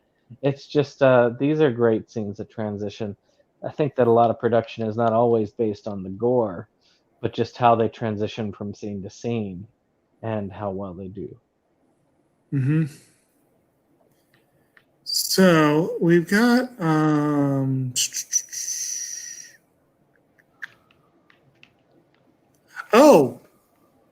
that's why I missed it on the. Okay, so that was an important thing that was cut from the theatrical cut. Apparently, when Kitano shut down the computers, that was cut out of the director of the theatrical cut. Damn, man. Yeah. See, I got that in the one that I don't know what I watched. Like I said, I'm pretty sure it's a bootleg. I don't know. But it definitely has the scene where they like are shutting down all the computers, and then that asshole shows up and ruins well, it. maybe IMDb has it slightly off there, but I don't know. And one other thing we didn't mention that I think is kind of cool, and it helps with that "and then there were none" vibe, and also a little bit with the Kubrick vibe, because there were those title cards all throughout The Shining, which is where you get the title cards on the screen that tell you who died and how many to go. And you've got that periodically throughout the film. That was an interesting little touch. I think I love that. That was great. Gives you a learning tab ready to actually go. Exactly. For those of you keeping score at home. Hey, if you're trying to get to the end of the movie and you're like, well, that's that many left. There can't be that many more minutes in the film. Right. So, do we want to move into favorites then? Yeah. Okay. Who wants to lead off? No? Well, no, go ahead, bro. Well, sir? I was just going to say my favorite scene is simply where just that opening scene where they're in the classroom, their teacher is back, and he kind of gets some revenge on the really badass kids in the school. Just that whole setup is just gold.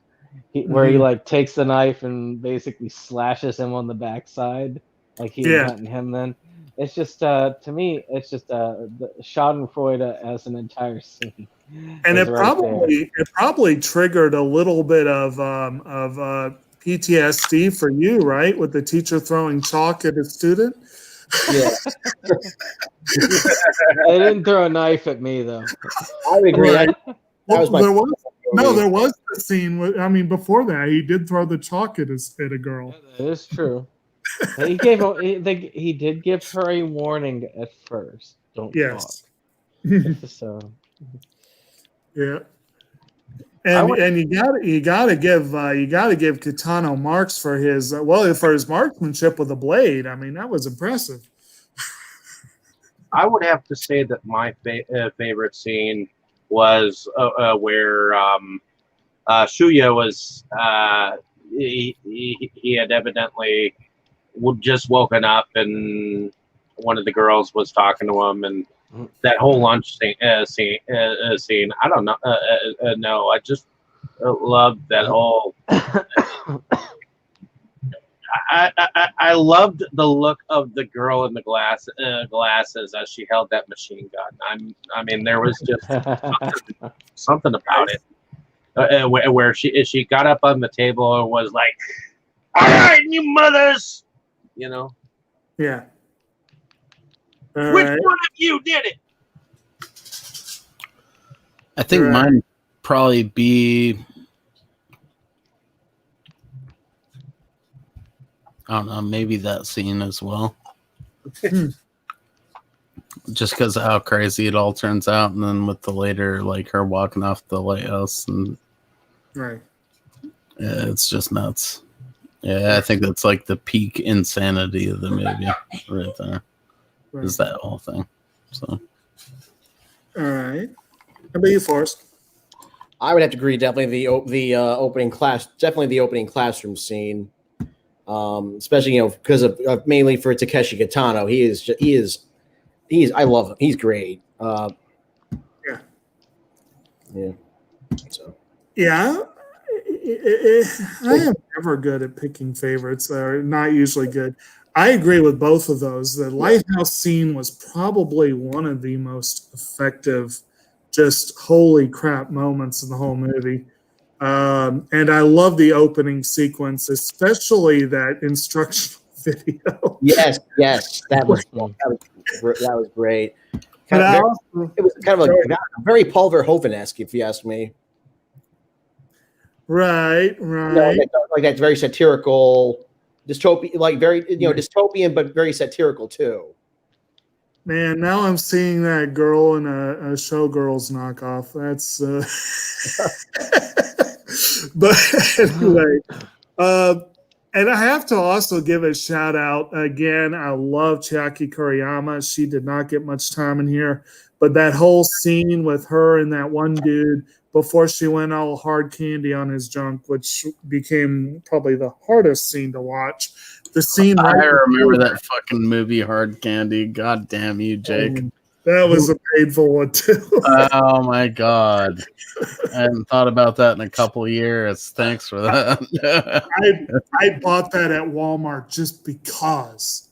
It's like, I can't believe Walmart has this movie. I have to. I own it too. I do own it, but I try to forget that God damn I may it. put it forward one of these days. I have some regrets in owning it, but yes. But anyway, yes, the scene right before that where she's just facing him down, like, come at me, bro. Like, really, like, are you really going to, do you mean what you say? Yeah, I liked that. I was like, again, in a very young way, she has like that Mako Kaji style of like calm intensity that you get in Lady Snowblood when you watch those. Right. And it's appropriate that she played the adjutant to a character who is basically a Lady Snowblood character. I mean, that's right. Extremely appropriate. And she wasn't she was actually one of the younger ones in the cast. She was about 16 when this was filmed, but she wasn't like super young. But yeah, that's now she's ready to rip, just like that other dude. Like, put him in a samurai movie today. Yeah, well, actually, I was just getting ready to say, if they ever remake Lady Snowblood or do something like that, she'd be a good.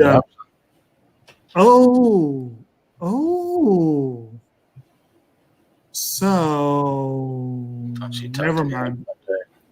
No, that's something else entirely. Never mind. It's too much from you can't just leave me. You tell us after. Well, I saw something that I thought was one thing, but it wasn't, and I'm disappointed now. But anyway, so we should all get used to disappointment, I guess. So anyone else have any other final thoughts, takeaways, things you want to mention? We've already kind of talked about the legacy of this movie as we've gone along. This one definitely had a broad reach. It was apparently behind only Spirited Away and one of the Pokemon movies that year at the Japanese box office. Really? It was a big hit there. Despite the best efforts of the Japanese diet to get it banned. Like I said, it took a while to come out in a lot of markets, but ended up making its mark on, and they're still talking about an American remake. Who knows if that'll ever happen? Hunger Games kind of killed that momentum for a while.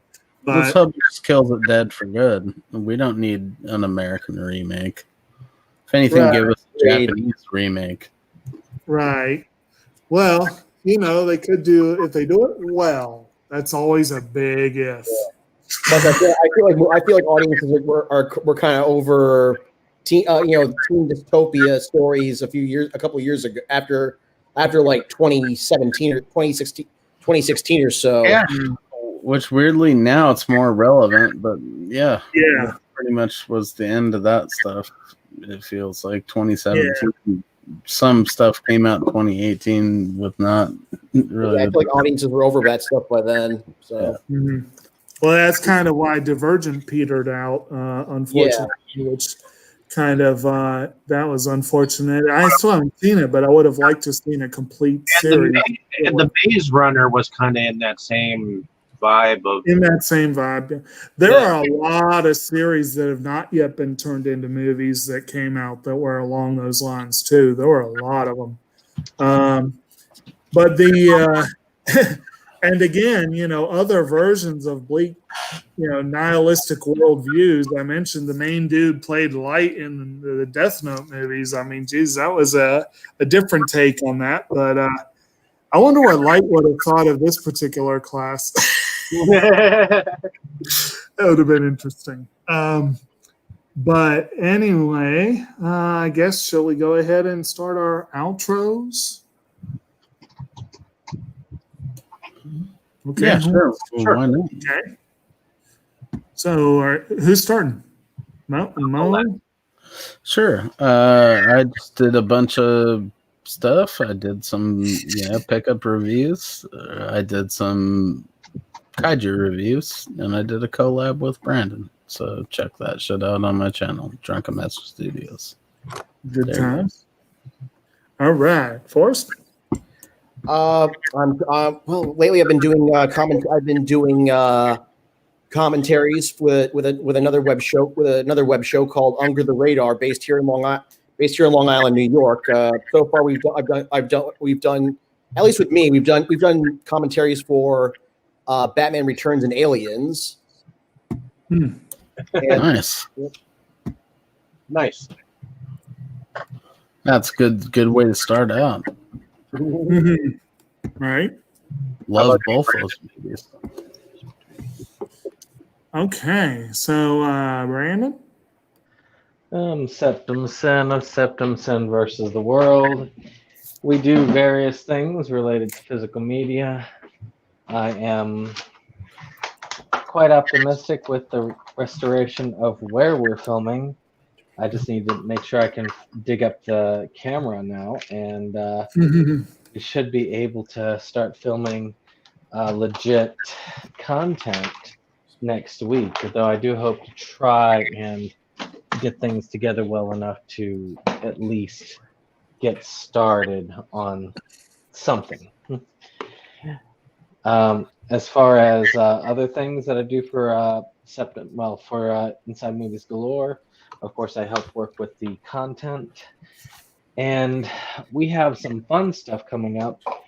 Of course, we're prepping for Halloween, and if you are on one of those lucky people who submits the votes, you've been a part of an experiment where you, dear viewers, are the ones submitting the films that we will subject ourselves to should they get voted in.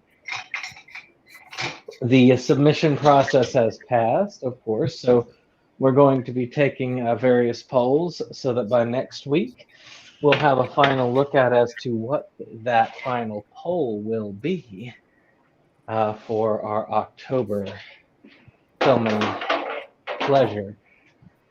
Of course, we're not done with Free for All Fall. Nowhere near it, matter of fact. We have 2 more weeks in that, and then, of course, we get to end it with Mo's birthday bash. But we have a marvelous week planned of Fire and Ice as our pre-show. So if you want to continue on where we left off with Wizards, we can do that very well. But of course, our main show for that week will be CGI Sharks. Which I believe is the main one on that.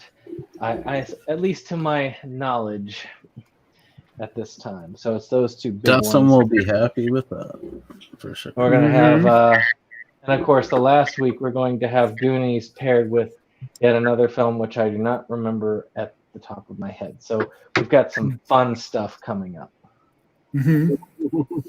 Good deal. And Jake?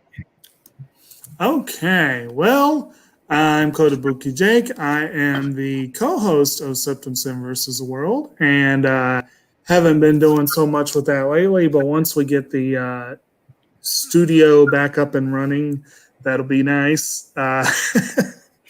And we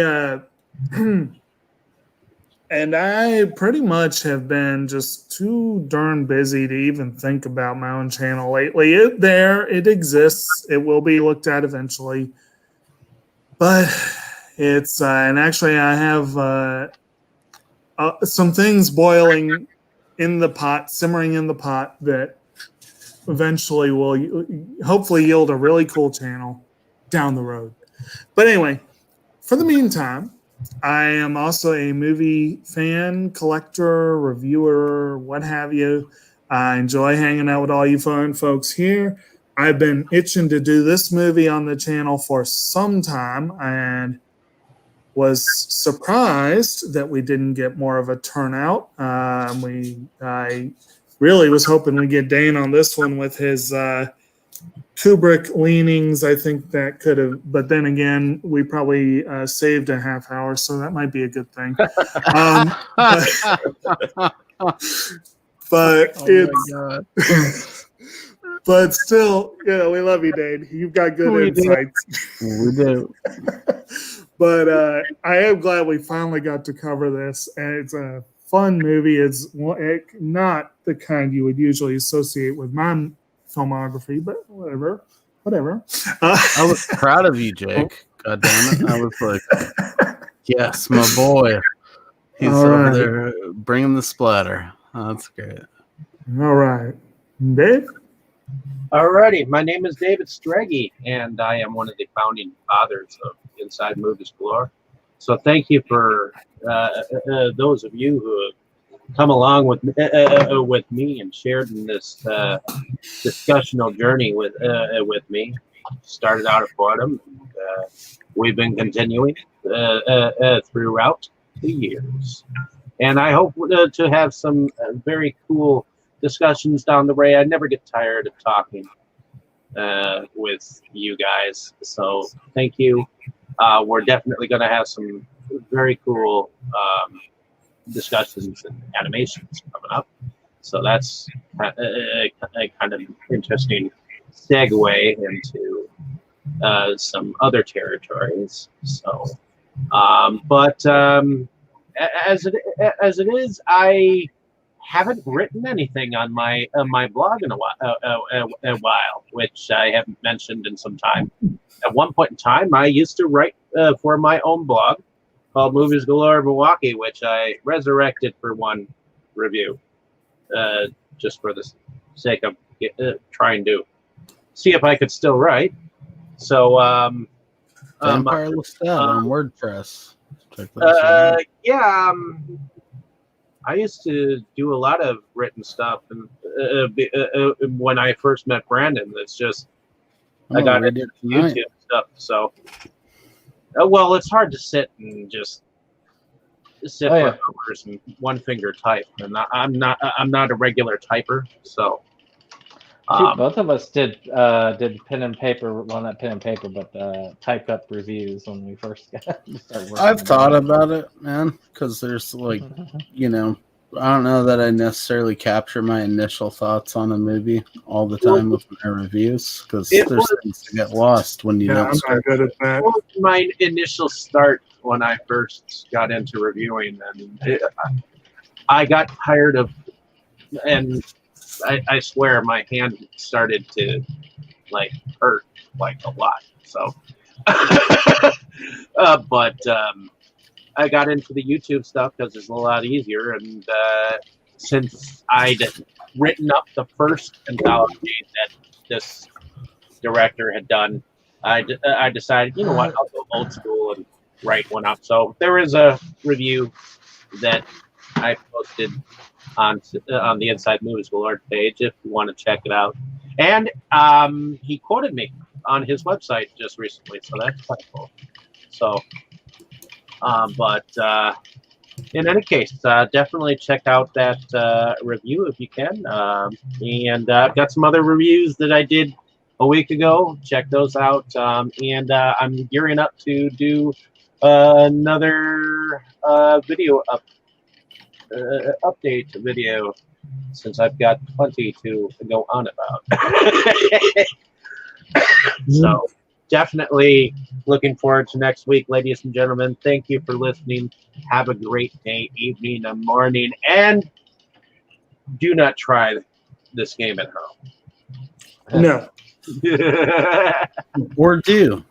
Say goodnight, everyone. Good night, everyone. Everyone.